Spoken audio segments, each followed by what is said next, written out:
Hello and welcome to New Earth Lifestyles. I'm JaneE King. So, Manchester, New Hampshire, November 20, 2014, Thursday. Thank you for joining us today. A beautiful, beautiful day in downtown Manchester. Blue sky, a few puffy clouds, not really that cold. So it's not a bad day considering it was a pretty cold day yesterday and the day before. So thank you for joining me today. I wanted to follow up on last week's show where my guest was David Young, a wonderful musician and artist and now writer. And so today we're going to talk about intuition and synchronicities, because that's what's really the big piece that David spoke of last week that I want to spend more time on today. And the other thing was that his lovely music opened my show last week, and I feel like I didn't do justice in thanking David for playing his beautiful two flutes at the same time to open my show last week with that beautiful music. And if you didn't get a chance to watch last week's show, you can do so on YouTube, on my YouTube channel, New Earth Lifestyles. You could Google New Earth Lifestyles and David Young, and you would be able to see that show from last week. So, and I also wanted to remember the show before that, 2 weeks ago, which was Tom, I am not remembering his last name at the moment, but I will come up with that in a minute, from the Christian Science Church, and his method of energy healing, and again, synchronicities and intuition, and how we all use that in our daily lives. So, thanks for being with us today. I have my trusty bowl to help me to relax and help you to relax out there and help us to remember to breathe. And I wanted to say thank you to John Eric O'Neill, my technical director, for setting me up today. I did run in a little bit on the late side, so thank you, John, for your patience. And also to Manchester TV for this lovely studio.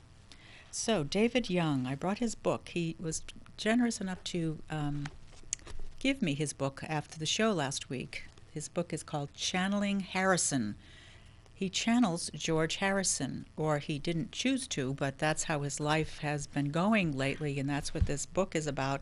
And I read it, believe it or not. I read a book in 1 week, and that's really marvelous for me. It's a record for me. I don't normally read a lot of books cover to cover within a week. I usually, do a chapter here and a chapter there and just pull out what I need. But this was a fascinating book. I read it from cover to cover because it kept my interest. It piqued my interest through the whole book. And after having David on the show last week, he's such a flamboyant sort of, energetic person that I wanted to know more about him and his connection with George Harrison, who is now deceased and has been gone for, I think he died in 2001.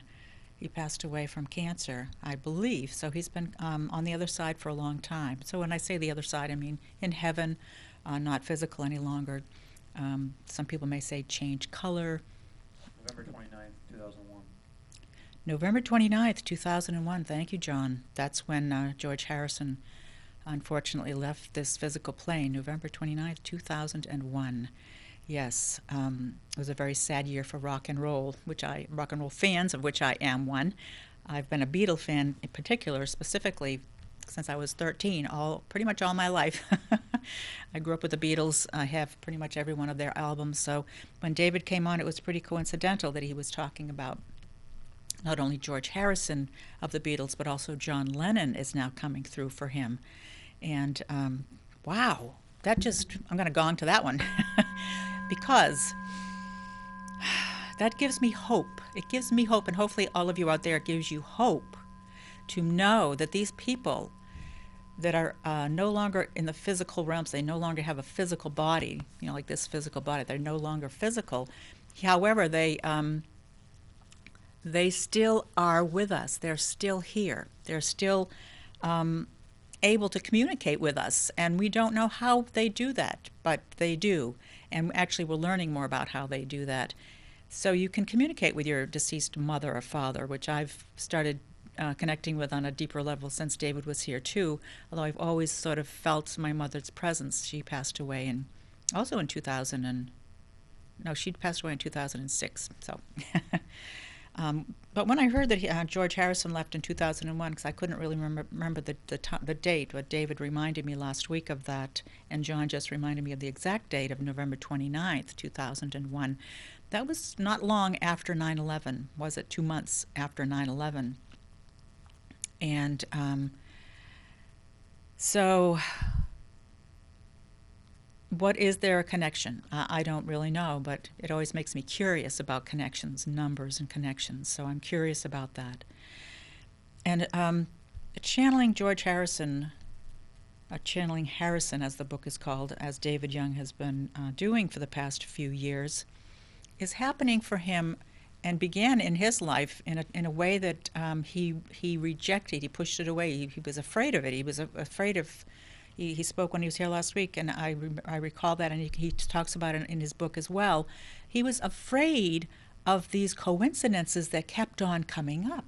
They kept on coming up, and I was going to go through the book and actually highlight all the ones that he has in here. But at least every chapter, he's got a new way that George Harrison connected with him.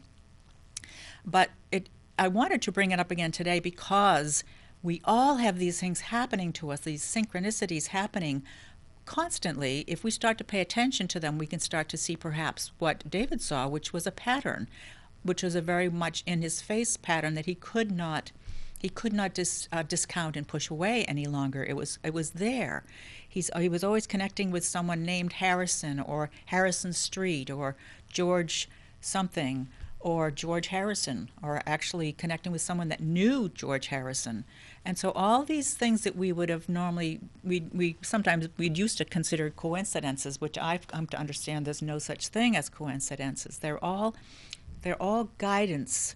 It's a part of our whole guidance system, the human guidance system, or telepathy or intuition, to help us maneuver life in a richer way, in a more meaningful way, perhaps, as it seems to be for David Young, because the things that are happening in his life that he's being reminded of George Harrison of during his daily activities or weekly connections that happen that remind him of George Harrison are actually enriching his life, and he's constantly questioning, well, what is this about? Why is George coming up again here? Why is John Lennon now coming in now?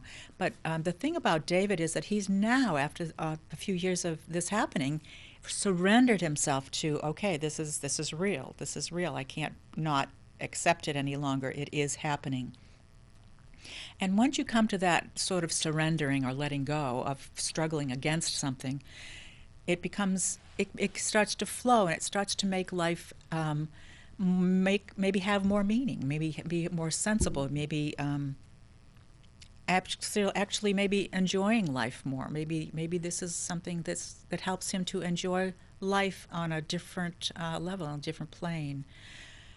And so being curious with you out there, the viewing audience, being curious about synchronicities that may be happening in your life that you can't dismiss any longer.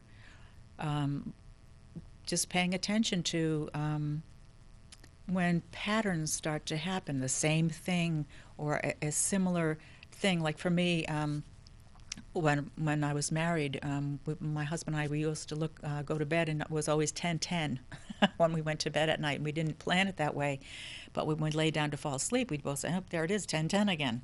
Or some people, it's 11:11. Or so, what does that mean? Not that I can say that there's a meaning to that, but it kind of brings along something to just be curious about, I guess. So being curious about it, which David is constantly curious about. Why is George Harrison in his life on the spiritual level bringing him these little synchronicities all the time? And one of the things that's happening for him, it looks like after reading the book, is there's an affirmation that he's going in the right direction when George is in his life, and when he sees something that says Harrison Boulevard, for instance, or something that's related to this connection that he's having with George Harrison. Maybe something about George, or maybe the fact that he met George Harrison's girlfriend's daughter and fell in love with her in the book. And he's constantly questioning, and I think maybe that's what is so important, or something for us to consider is, well, why don't we question things? Because one thing that I find that this society in the United States is doing is we're following the leader all the time. We're always doing what we're supposed to do. We're always doing what the fad says. You know, we should be wearing this kind of clothes and that kind of makeup and that kind of a hairdo. Where if you start to pay attention to synchronicities that are happening in your life that are guiding you maybe in a different way, guiding you maybe to do something out of the ordinary that is not the norm, maybe that's a good thing. Maybe that's why we have these synchronicities coming into our lives. Maybe it's just to have us change.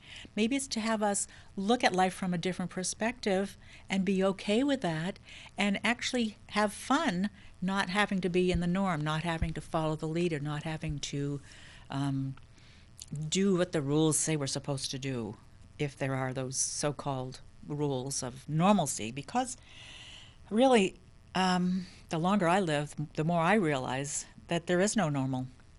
There is no normal.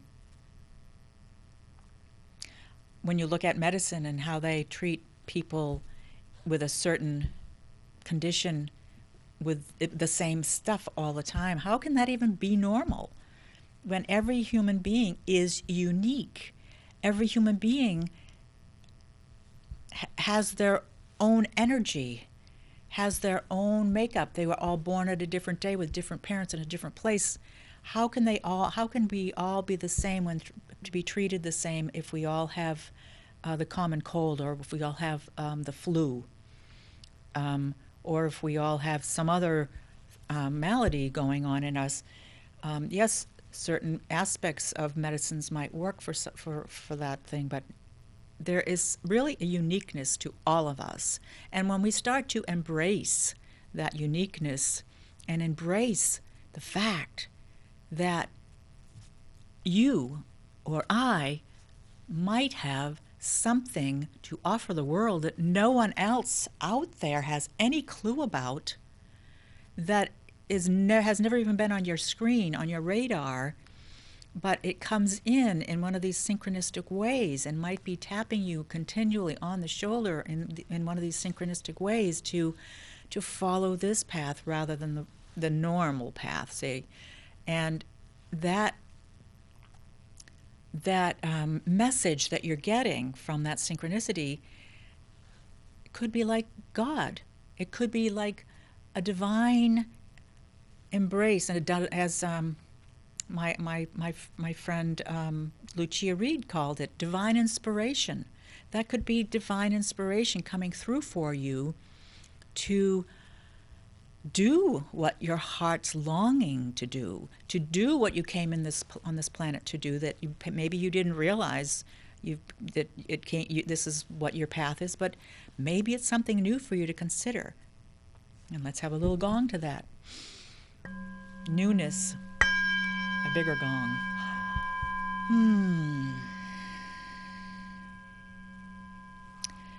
Moving around, yes, a bigger gong, because we all have something unique we came here to do on this planet, that we can do better than anyone in the world, better than anyone, and no one is doing it.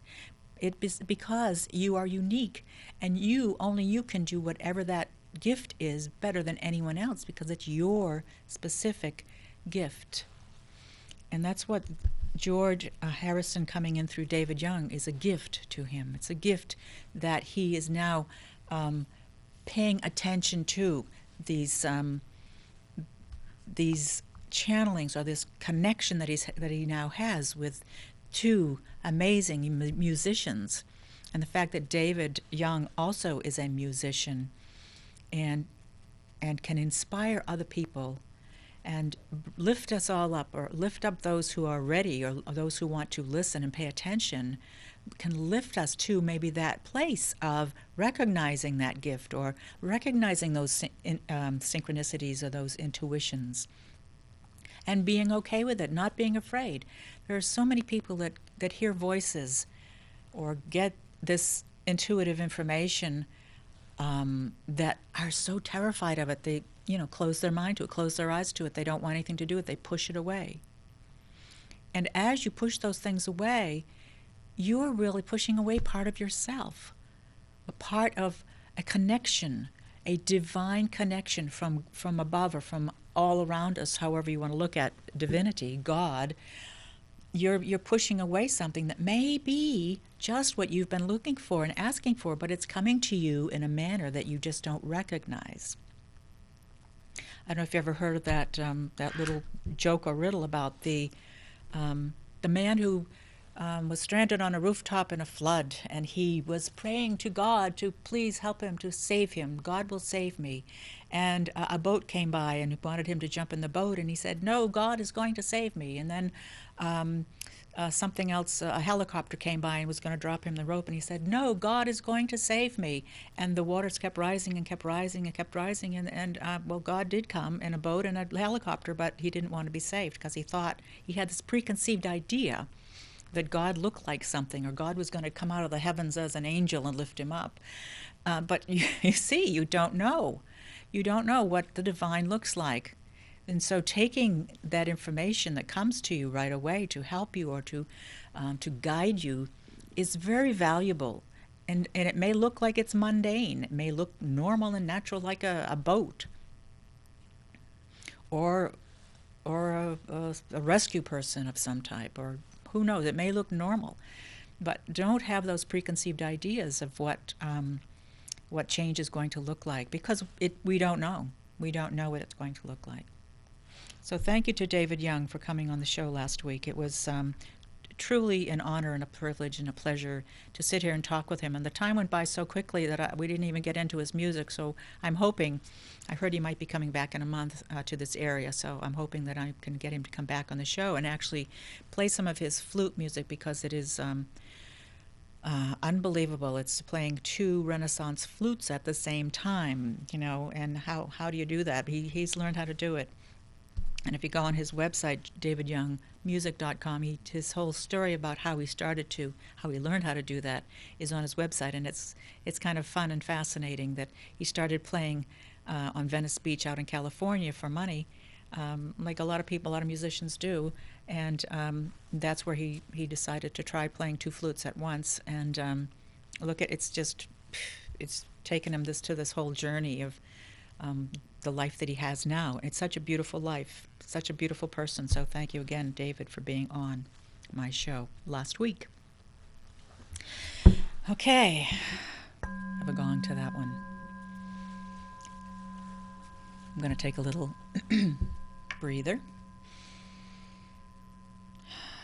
because I rushed in late today, and I appreciate John setting me up, giving me a chance to be late for the first time. And I was late today because I stopped to look at a new Jeep.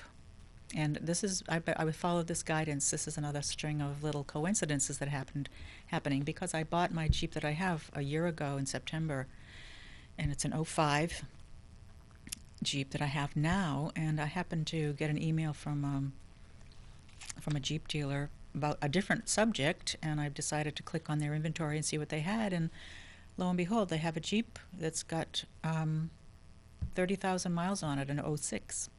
And my Jeep is now up to 90,000, so I thought, well, what the heck, I'll go just check it out. And it ended up to be a little longer than I thought, and that's why I ran in, arriving here a little bit late, because I was still looking at that Jeep. But I was following. What I tend to do is, when I drive, I notice things, and all of a sudden I start noticing Jeeps driving by me, or the color Jeep that I want to own, or I just notice certain things that I feel, okay, is that because I need to look at a Jeep, or is that because I just happen to recognize Jeeps? I don't know, but anyway, the fact that this guy's email came to me and I just checked it out and looked online and then saw this other one. I figured I'd take a shot and see what happens. So that's why I was late. And intuition and synchronicities are happening all around us all the time. Another story about that I'd like to share is a friend of mine passed away in August of last year, 2013. And we did a ceremony for her up on Mount Kearsarge on the Wilmot side. I can't remember the name of that. It's a state park. Wadley, Winslow State Park. And it was in August, late August, that we were doing the ceremony on the out in the grass. There's beautiful areas up there to have picnics and stuff, and it kind of has an overlook where you can look out into the valley towards the Connecticut Valley. And there are probably about 30 people of us, and we were in a circle, and we were drumming, and we were all talking about this friend that had passed away, and stories about her life and our remembrances of her. And the sky was blue, I remember, and I'm sitting there listening to this person that was singing, I think, a commemorative song, and I look up in this crystal blue sky, and there's a perfect M for her first initial, Mary, a perfect M in clouds. It was like a miracle, a blue sky, and this perfect M right over where we were. That was Mary talking to us. And I did point it out to a few people because someone was performing a song. I didn't want to break into everything. I wish I had, because I really should have brought it to everyone's attention. But anyway, a couple of other people sitting near me, I was pointing up to it and saw that, and it was like an affirmation. It was just an amazing. It was a perfect M. It couldn't have been just a squiggly thing of clouds. It was a perfect capital M, and that's what can happen. That it's truly, we think of it as a miracle, but we never die. We lose this physical body, but we really are still here. We're still on this plane. And so just recognizing those things, rather than saying, oh my God, I didn't see that, I can't believe that's happening, I welcome those messages in. I welcome this information into my life, and ponder it sometimes, because maybe it's not so clear cut as to what it means, but it's simply being opened to the universal messages that are all around us all the time. As I've said before on this show, I pay attention not only to the cars that go by me on the highway, but I also pay attention to the animals I might see, whether they're dead in the road or going across or flying over. Like today I saw 4 Canada geese fly across the highway over me on the way here today. And I just sort of tuck it in the back of my mind of, oh, wow, that was just a beautiful, peaceful, thank you for the Canada geese coming by, because I love geese, I love birds. And so it was an opportunity for me maybe to simply have gratitude. Because gratitude, as I've spoken of many times as well, gratitude, being grateful and thankful, is where we're headed to, isn't it? Next week is Thanksgiving, next Thursday. So a week from today is Thanksgiving. And gratitude, being thankful, if we can do that not just on Thanksgiving, but every day of our lives, but all the time, our lives will shift. Our lives will become different. Our lives will lift up. And how do I know that? Because my life is lifting up, because that's my experience, having gratitude. And I think it was David Young's experience of having gratitude now every time he has a George Harrison or John Lennon connection, he has gratitude.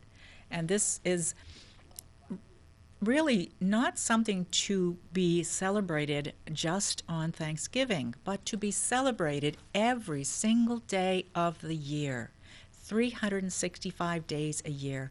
When I wake up every morning, I breathe and I have gratitude immediately when I know that I'm awake. I have gratitude for this new day. I give thanks for this new 24 hours of brand newness that I don't know what's going to happen. I don't know what I have, but I can make it what I want. I can do whatever I want in my life to have whatever experiences I so desire. And so I have gratitude for God or for divine inspiration or for synchronicities or for this great consciousness of life, a consciousness of everything that's around me that is what life is. So I have gratitude and give thanks, and then I start going through my own gratitude. You could call it a list. It's not something that I actually list out, but I think about everything I'm grateful for as soon as I wake up in the morning. And what that does for me is it helps me to smile. And it helps me to be okay with this present moment, that moment that I wake up. And by doing that, I'm starting the day off on the right foot. And wouldn't it be great if rather than celebrating Thanksgiving once a year, what if we celebrated it every day of the year? Every day of the year. Just think what your life would be like. If you're in a stressful situation, if you're battling any kind of illness, or if you're having relationship difficulties, if you're alone, if you simply bring yourself to a place of gratitude, it will change and shift the energy of wherever you are. Gratitude for what? Gratitude for breathing this air. Gratitude for having a roof over your head. Gratitude for having a car. Gratitude for having food. Whatever mundane thing you think of, have gratitude for it. Be grateful. Be thankful for it. And so coming up on Thanksgiving, the day of gratitude, the day of giving thanks. It's sort of like going to church on Sunday. Yep, every Sunday we'll go and pray to God every Sunday, but you go Monday morning, everything changes, right? Well, what if you were to be like going to church every day? I know there are some people that do go to church every day, but what if you lived your life as if everything is divine, as if everything is church, as if everything is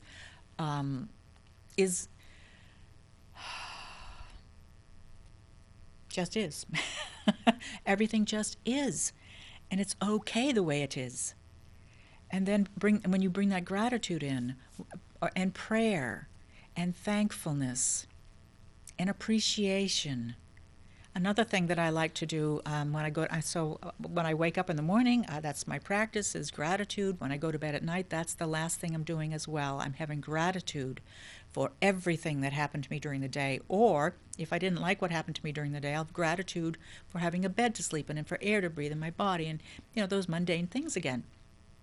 If you go to bed thinking that, you wake up thinking that, having that practice of gratitude, of absolutely caring for yourself, which is what that is, gratitude for yourself, taking care of this body, this being, this soul, this spirit, this mind, by being grateful for your life, for what is happening in your life, being grateful for that, that is going to change your life. I know it. So try it. Let's gong on that. Try it. You'll like it. Remember that ad? Mikey, try it. You'll like it. Or Mikey likes it. I'm dating myself again on those crazy advertisements. And so Thanksgiving, giving thanks. I was born in southeastern Massachusetts, Whitman, East Bridgewater area, Brockton Hospital.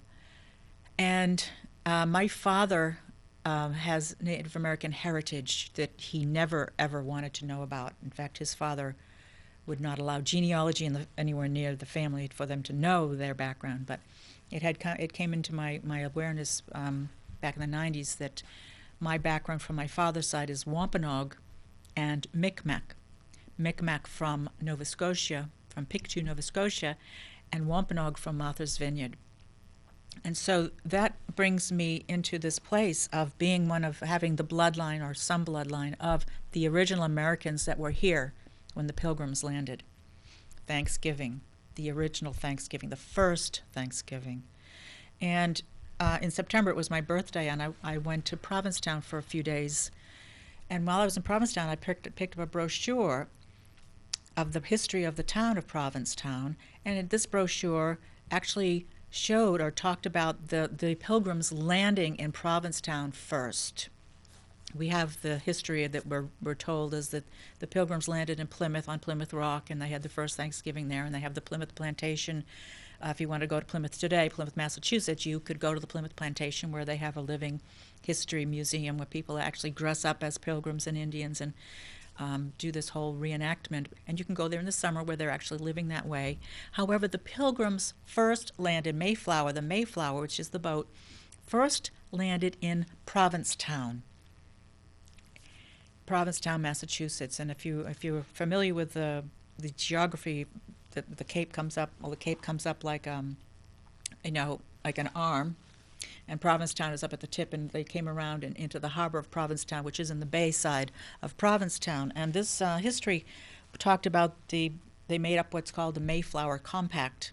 And the Mayflower, and they because they knew they didn't land in Jamestown, which is where they had planned to land, Jamestown, Virginia. They were way off, but they did make landfall in Provincetown, and so they made up this compact called the Mayflower Compact. It gave them some kind of, I guess, laws to go by as to how they would, when they went ashore, who would be in charge, and it was for the King of England or whatever, or King of Spain, I forget, but some type of commitment by the community that was on the Mayflower on the boat that when they hit landfall, when they get off the boat, then there would be some kind of semblance of order.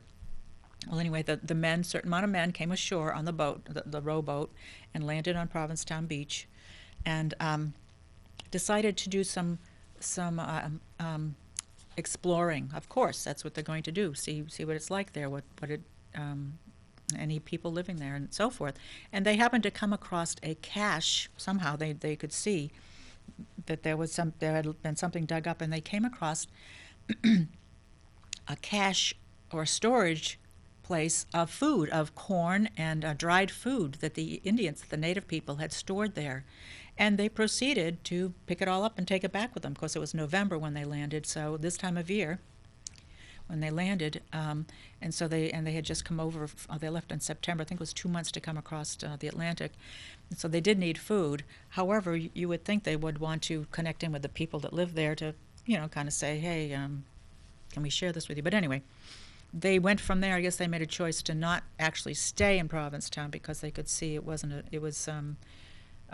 more like an island. It was way out on the tip there, and so they decided. I don't know how they decided on Plymouth, but they actually left Provincetown and then went over to Plymouth to actually dock and anchor, and that's where the first Thanksgiving was, in Plymouth, Massachusetts. The first Thanksgiving. Now the history books have it that the Indians and the Indians, the native people, the Wampanoags, of which I have the heritage within me, that was never recognized in my upbringing because they have been persecuted since then, since Columbus arrived, or not Columbus, the Pilgrims. And so, there's the first Thanksgiving happening, and as the boat lands, and the native people, this is an amazing thing. What are these people? And they show the Pilgrims how to survive, how to build houses, how to eat, and they have the so-called first Thanksgiving where they have the turkey, because turkey is a wild bird, very abundant now here in New England, and corn, which they found the caches of, and beans and so forth. And so the first Thanksgiving, 1620, November, well, they're saying it was, I don't know what the exact date, but the end of November in the year 1620 when the Pilgrims arrived. And if you were to go down to Plymouth, you can see Plymouth Rock, which is supposedly the first rock that they set foot on when they stepped on ground. Probably wasn't, but anyway, there's this big rock, and I don't know if it's engraved or not. I think it has 1620 engraved in it, and it was for the first few hundred years. People were chipping chips off of it, so it's not really that. It's probably about as big as this desk now. But anyway, coming from that area, I'd frequented Plymouth quite often, and it is a very charming boating village, and it's a beautiful town, and it's a really nice place to be from, and I love going back to Plymouth to visit. And the Mayflower is there, and you can go on the Mayflower in the summer, I think probably from May to maybe October. I don't know if they have it open now in November, but the Mayflower's there. They've rebuilt it and rejuvenated it many times over, and it's amazing that they sailed all the way across the ocean in that vessel. But anyway, you can go on the Mayflower, and you can also, as I said, go to Plymouth Plantation. And so what I'm moving toward here is the fact that I don't know if you can probably feel that, that I am Wampanoag background, and the Wampanoags were the people that greeted um, Miles Standish, and it was Massasoit was one of the Indian chiefs, the sachem. They called them sachems, Sachem Massasoit. And my just on a side note, my former husband grew up in an area in East Bridgewater where there is a rock called Sachem Rock, and that rock is where Massasoit sold all the land as far as you could walk in a day to Miles Standish. I believe it was to Miles Standish, or it was one of the colonists. I'm not really sure if it was Miles Standish or one of the other captains. It might have been a different person, but anyway, it's rich original history in that part of the world where I'm from, and so this time of year it's bringing me closer to that, especially since my parents are both on the other side. They're not physical. We're not going to have Thanksgiving at my parents' house. I'm now single. I don't have any children, so I'm kind of considering, well, what am I going to do for Thanksgiving? And I'm thinking I might go down to Plymouth on Thanksgiving Day. And the reason I might do that is not necessarily to partake of a Thanksgiving dinner, because as the Plains Indians also look at our holidays, it was a time of the beginning of annihilation and the beginning of really bad times for the native people here when the Pilgrims landed. So it's not really something for the native people to celebrate. And in fact, they actually have in downtown Plymouth usually a march of native people in mourning mourning the fact that they have no privileges and no rights in this country any longer, when in fact, if it weren't for the Indians, for the native people, when the Pilgrims landed, the Pilgrims would have perished. If it weren't for the generosity and the love and the embracing of human spirit that the native people gave to the Europeans, this country, this Thanksgiving, would not be celebrated. And so I'm bringing that here for us to realize that we need to love each other, and we need to help each other, and we need to stop all of this segregation and all of this color and ethnicity blocks that we put up against each other. And I really, as I say, I didn't grow up knowing that I was a Wampanoag and Mi'kmaq, but we always used to whisper. We used to whisper it as kids. I don't know where we got it from. Maybe somebody overheard somebody else. I don't even know where. But my sister and I used to play cowboys and play Indians all the time because we had pinto horses and ponies as I was growing up.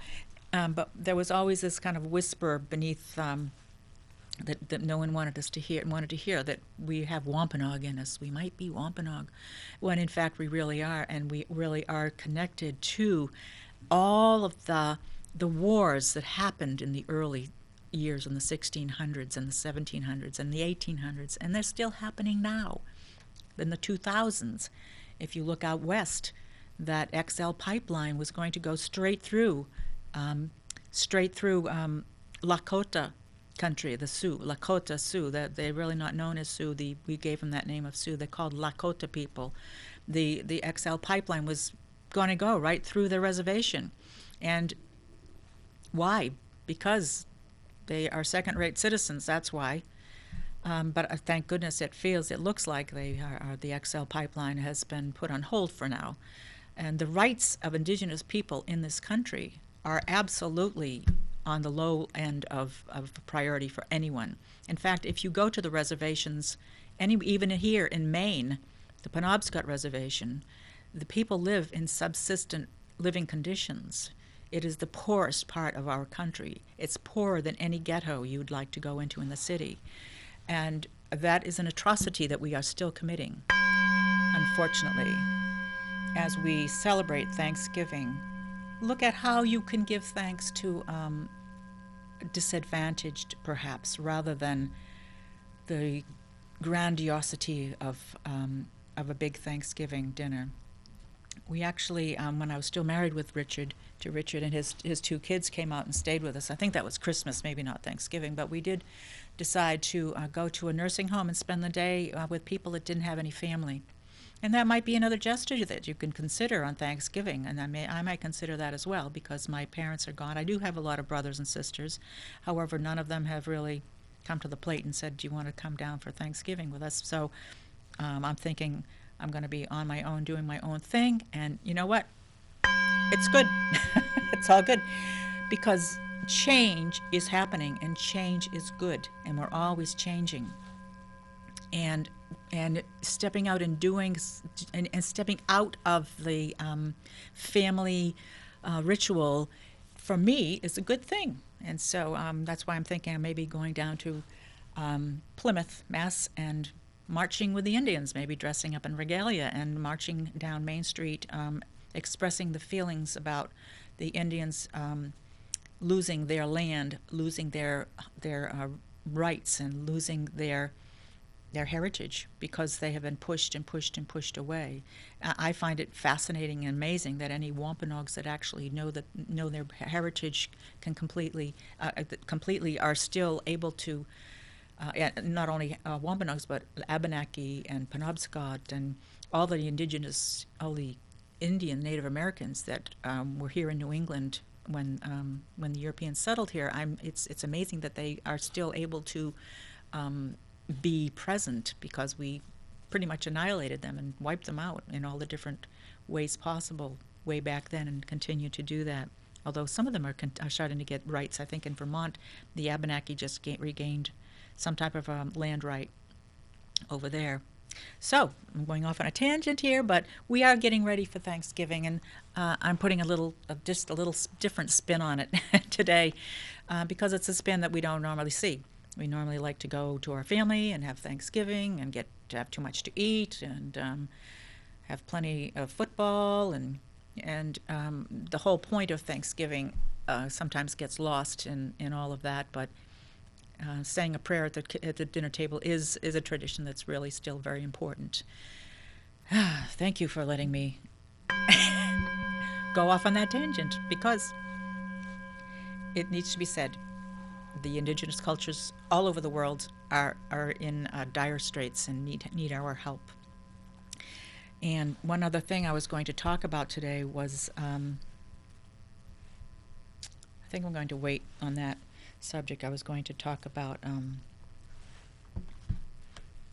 Robin Williams, and because he was very dear to all of us, to many of us, very dear to me, the comedian that passed away in August 11th, actually. And the fact that we're not getting the clear news on his condition at death, and the fact that we are all polluting ourselves as he did with antidepressants that are causing us to have suicidal thoughts. Not me, but many of you. I'm not on any pharmaceuticals, but this was something that came to my attention during the week that is very distressing to consider how many, not only adults, but how many children we've put on Paxil or Prozac or other antidepressants or other mind-changing drugs that I brought this stuff that I looked up online. I mean, look at this is just so much information on all these drugs that are just infiltrated into our whole society that have suicidal effects. Suicidal effects for what we pay to put in our body. Hello? What is wrong with that picture? There are many, many, many alternatives to pharmaceuticals. Pharmaceuticals for all purposes, not just for antidepressant. I've had my bouts with depression, and I've come through them, and I have never been on an antidepressant. And so one thing that has really helped me tremendously if you need to be on an antidepressant is something that is called rhodiola. And rhodiola is an herb. It's spelled RHODIOLA. And you can get it at the health food store. It's about $11 for an eyedropper bottle. It's a tincture. It's usually made with alcohol. The alcohol pulls the constituents out of the plant, and by soaking it for like 6 weeks or so. But rhodiola is a root that comes from the plains of Russia or China, from the Siberian plains. It's a very hardy root that grows only in the cold areas of the world. And this root, when made into a tincture form, and you can actually also get it in a loose form and take it as a tea. However, the tincture form is very, very, very, it goes right into the bloodstream right away. I forget the word for that. But I've been using rhodiola, and I take a dropper full every morning. And that what rhodiola does is it balances. If you're too high, it'll bring you down. If you're too low, it'll bring you up. And it balances not only your moods, but also other bodily functions. And so it's a huge balancer, and it has no side effects. It does not interact with any other drugs or pharmaceuticals. It's a very kind, loving herb that's tough. It's tough because it grows in Siberia in the ground. So the rhodiola root, it's the root of the herb that is used for these tinctures. And so I just thought I'd throw that in at the end of the show here to sort of give all of you people out there that are all on antidepressants to consider what you're doing to yourself. Not only the other side effects of whatever they might be, weight gain, nausea, itch, skin problems. There's just a rampant side effects from all pharmaceutical drugs. But why not consider something that the earth is giving us? Why not consider plants, herbs that have been used for millennia, hundreds, thousands of years? The earth gives us everything we need. And also on that note, I met a wonderful gentleman, not this past weekend, but the weekend before. I went to something called an animal tanning, hide tanning weekend, where we actually learned how to tan hides the Native American way, with parts of the other parts of animals, actually the brains of animals. And I met there an amazing herbalist who works out of Brattleboro. I think I might have quickly mentioned this on one of my past shows, but his name is Tim, and he works only with Lyme disease. He's an herbalist that works only with Lyme disease. And he has found that I think it's called Japanese something weed. That weed that grows on the side of the road that looks like bamboo, that's very prolific, and we can't get rid of it, can't kill it. It has a big white flowery head in the summertime. And if you look on the side of the road now, I can see the dead stalks. It's like bamboo. It's little skinny bamboo stuff. Japanese, it'll come to me. Anyway, he has formulated that Japanese weed, which is an herb, into a formula that absolutely he's had 100% success with curing Lyme disease. Whether whether you're in the beginning stages or have had it for years, he can help you. I think it's knotweed. Knotweed, thank you. Yes, Japanese knotweed. Thank you, John, for that from God. Yes, Japanese knotweed. Thank you. But having someone that is an herbalist that has been using this for this purpose is really important to help you if you are looking to go this route. And as I'm talking right now about things that grow on the earth that help us for everything, Lyme disease right now is one of those things. It's everywhere. People are getting it from wherever. And there is a cure for it, and it is from the earth, and it is a weed or an herb, and it's called Japanese knotweed. And I wish I had that Tim's website. I don't have it right here on the tip of my tongue for you, but I will get it for you. It's something Dragon Herbals in Brattleboro, Vermont. And we need to look in this direction for helping ourselves be healthy, because the earth is here to help us and to support us. And the earth is so loving and caring, and that's who we truly are if we can get rid of a lot of these defense mechanisms that make us angry and push people around and have these relationship problems with being angry and not liking someone and jealous and all these other things we don't need. If we can come back to the earth, come back to the basis of life, the basis of who we are and why we're here, we certainly and truly can heal from anything that's going on in our lives, anything at all. And we also can learn from, if I'm going to go back to the Thanksgiving feast and the first Thanksgiving, is we can learn from those original people that welcomed the pilgrims onto their land, that welcomed them and gave them food and shelter and helped them to survive that first winter. We can learn from those people the compassion and the love that they had to exhibit to welcome these strangers in this strange boat to come to their shores. And they were welcomed with open arms. They were welcomed here with open arms. We can learn from that. What if we were to do that with everyone in our lives? What if we were to look at the other person and see ourselves there in that person and express our care for them, even if they're having a bad day, even if they're being angry toward you? What if you could embrace them as you, as those Native Americans did on that first Thanksgiving for those pilgrims, for those Europeans that came here? I mean, that's kind of crazy. Taken off in September to go somewhere in well, I guess maybe they thought they were going to the tropics, but I guess they got blown off course. Anyway, compassion and love and appreciation and gratitude, those are the things for us to remember this time of year. Not only this time of year, every time of year, every day. What if you could do that every day? I know for myself what I've learned about that is I was addicted to anger. That's true. I'm going to go on to that.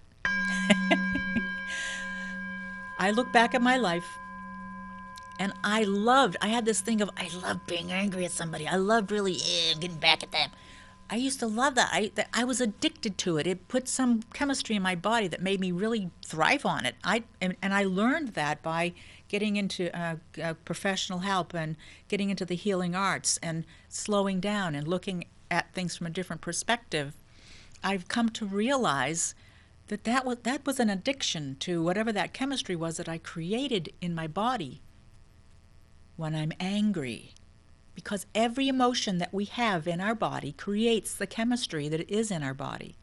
Those thoughts, those feelings, they trigger our pituitary gland to cascade down into our thyroid, to cascade down into our all the glandular mechanisms, into our kidneys, into our whole endocrine system. It triggers the release of hormones that tells our body what to do.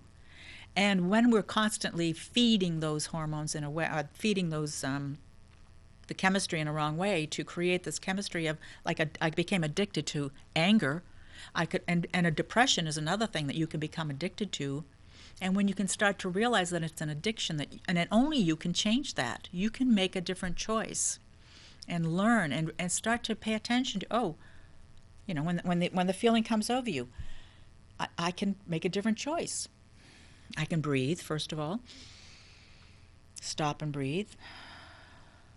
And just stopping and breathing, just that one thing can be so powerful.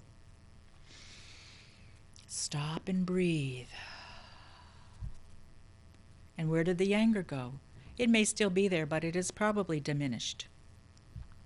Or where did the hatred go? Well, hatred is just fear. Where did the fear go? What am I afraid of? It doesn't matter. Change it by breathing, because only you can have that power. Only you can make that difference. Only you can make that choice. So as I'm winding down to the last few minutes of the show, thank you for joining me today. Thank you for Manchester TV for having this wonderful, beautiful studio. Thank you to John Eric O'Neill for being my technical director and helping me and looking things up for me when I don't have the information readily available. I'm so very grateful, and I'm so thankful, and I'm so appreciative, and hopefully you out there can begin your day every day, not just Thanksgiving, but every day, being thankful and grateful. And so until next week, actually it won't be next week, 2 weeks, because next week's Thanksgiving. See you in 2 weeks, and remember, your heart knows the way.